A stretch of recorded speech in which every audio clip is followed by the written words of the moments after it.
Alright, what's up? Welcome to Drive Through Lessons of the Day. Today, let's talk about nutritional interventions for tendon healing. There's actually not a ton of research on it. Just a handful of systematic meta-analysis seem to exist on the matter, most of which are not involving human studies, using rabbits and rodents instead. So we only can extrapolate so much information, but let's get started. First of all, so why would you care about this? The most notable reason would be due to a recent injury or maybe a persistent injury involving tendon, ligament, cartilage interfaces. And what can we do from a nutritional standpoint that research seems to back up to improve actual total quality of healing, or speeding up the timeline, or even preventing a delay in recovery. So let's go into a few examples real quick. First example being, and we'll use myotendinous injuries for this. There was a study done on rats, and they wanted to see what influence did vitamin D, not so much of dosing vitamin D, but actually having adequate amounts of vitamin D provided on timely healing of, I believe it was, supraspinatus tendons in rodents. So what they did is they surgically cut the rotator cuff musculature, reattached it, and took some of the rats and deprived them of their natural exposure to sunlight. And the other group was whatever a rat's normal exposure to sun is. And apparently the tissue healing timelines in rodents is much faster than it is in humans. So I believe they said it was a 2-week follow-up was considered around a mid-timeline expected for tendon repair going on. So at 2 weeks they harvested some of the rodents and did some mechanical analysis of the tendon itself as it attached to the humerus. And they found that in the deprived, vitamin D deprived, basically sun deprived rodents, had about a 50% less threshold to tearing under load. So let's just say it was 50 newtons of force is all that the vitamin D sunlight deprived group could withstand before the myotendon junction ruptured, and 100 newtons is what the normal threading group could withstand. And then when they did a final harvest, I believe around 4 or 6 weeks, and they compared the healing. I want to say the differences in resistance to absolute tensile load was about the same.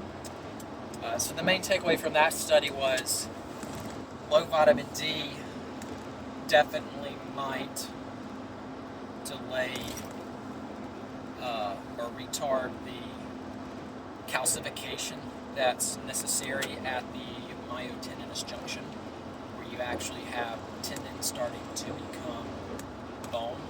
There's a transition zone there that has to be mineralized, and that doesn't happen adequately in the presence of low vitamin D, hence these ruptures that happen earlier on in the healing phases. So takeaway for humans, people, would be, obviously, if you know you have low vitamin D, or don't get out in the sun daily, and you have an injury, supplement with some vitamin D or see the sun. Secondly, would probably injuries in the winter time probably also need to be more aware of taking vitamin D supplementation or somehow getting UV light on that. Let's look at another cool study. This one's one of my favorite and one I've personally been studying or personally been implementing. Was a study on taurine injections. So this study, I believe, was rabbits, and they severed the Achilles tendon in this experiment, did a suture repair, and then had two groups. So one group received basically a placebo. So they injected it with, they did the surgery, and then they took a saline syringe needle and aerated it with saline solution. The second group, which was the intervention group, they took a saline solution mixed with taurine, and I don't remember the exact gram per dose, or milligram dosing per gram it was, but it was pretty high. I remember my body weight at about 150 pounds. It would be like me getting a single bolus injection of about 15 grams of taurine. And that would be about, probably 2 tablespoons of taurine in solution. So that's a lot. There was one notable thing that made that study so fascinating, was that this intervention was kind of like you would think a PRP, plasmid-rich platelet injection, whereas it was only done one time. They did this surgical repair, and then they just injected that stuff in there and let them go. So a single bolus effect, it would be cool to see the study done with smaller injections spread out over time, or even the same injection given maybe a few weeks apart. But anyway, so I'll tell you the findings first, and then the rationale of why that is in application. So first of all, the findings were probably there was actually quite a few, but the main cool one was when they harvested the rabbits, the group that had the taurine injection saw about 80% less volume of fibrotic adhesions. So this kind of granulation scar tissue that was in the myofascial sheath or within the tendon itself. I guess their microscopic examination just saw that it was 80% less volume. Okay. And then when they did, again, I can't remember the exact healing timeline, if it was 6 weeks with rabbits as well or not. But anyway, when they harvested them on the timeline of when would be a hypothesized full recovery, they then did a peak tensile force test. And the group that had the taurine saw about 15% higher load capacities before failure. So the main, there again, this was a really cool study, a lot of things they found, but the main two things you could take away from that was way less fibrotic adhesions, way less scar tissue formations, which we understand to be, may or may not be the reason why somebody would have continued pain, chronic pain, or maybe continued tweaks and re-injuries. And then secondly, the total strength is always a plus. I mean, who doesn't want a tendon that has 15% higher capacity for tensile load? And again, I'm pretty sure this was a static. This wasn't a ballistic, which are really, tendons are designed to be ballistic and statically loaded. So that would be cool to see if the ballistic properties may be improved, double maybe it could. Who knows? That would be cool to see that study done as well. Do more injections of it and actually do ballistic pressure testing. So why in the world does taurine, which is simply an amino acid, have to do with those findings? off the top of the head, the first major one I remember was taurine signals with neutrophils. And so these neutrophils are part of your immune system cells that have a kind of generic, pre-programmed response to, well, I guess really the inflammation process. And what can happen is when you have an injury and the inflammation process goes on for a little too long, it goes too widespread. And so you could think of it as, so let's use a home analogy. So say you knocked a hole in your sheetrock at home the size of, say, a baseball,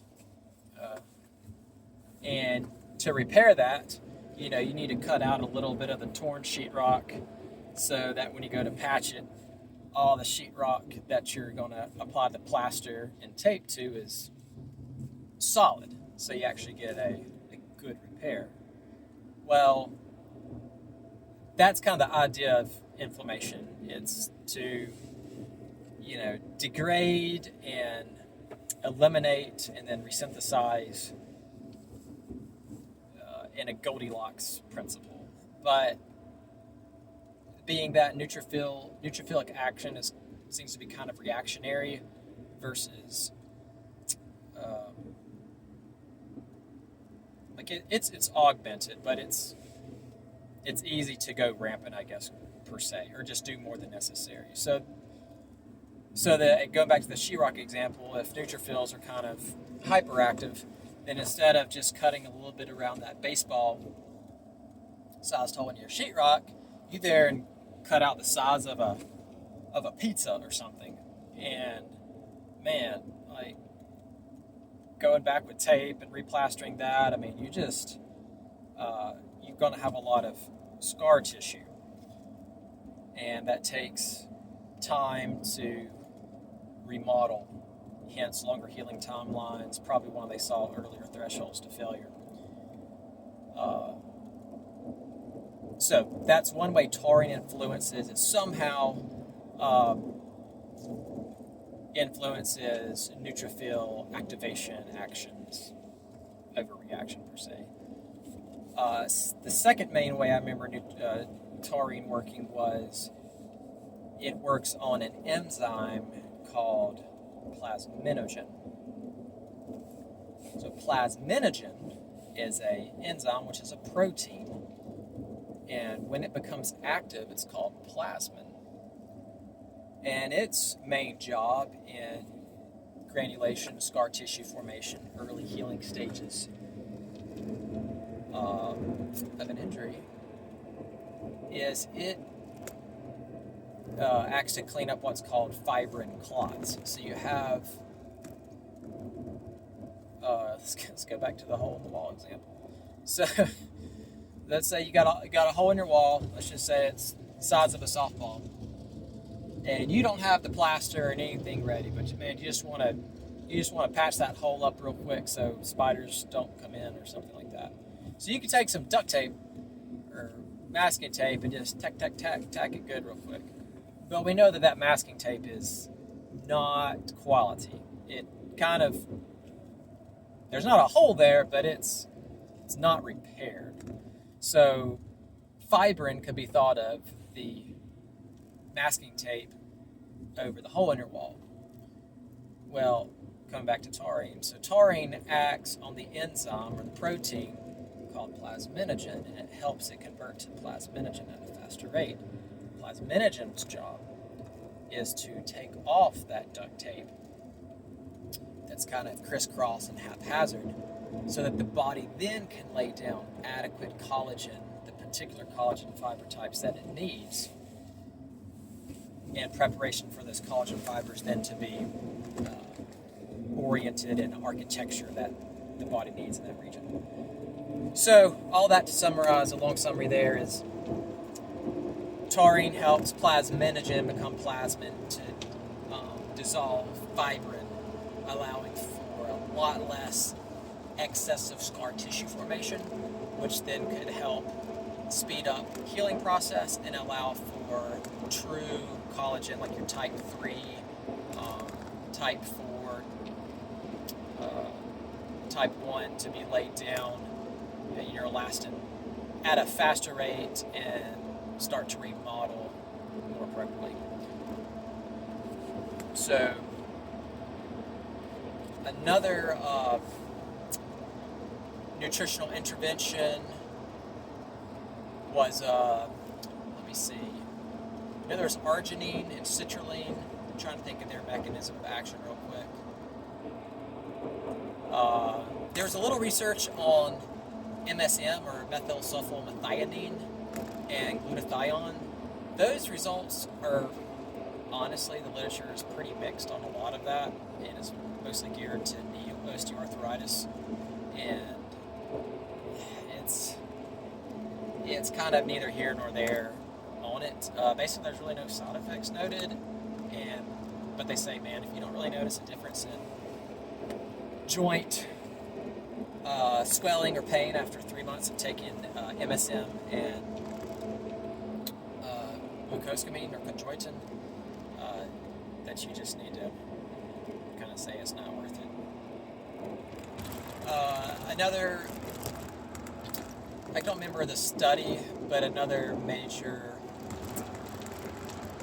it's micronutrients, really kind of a macronutrient because it is a fat, but making sure you're getting enough omega-3 fats.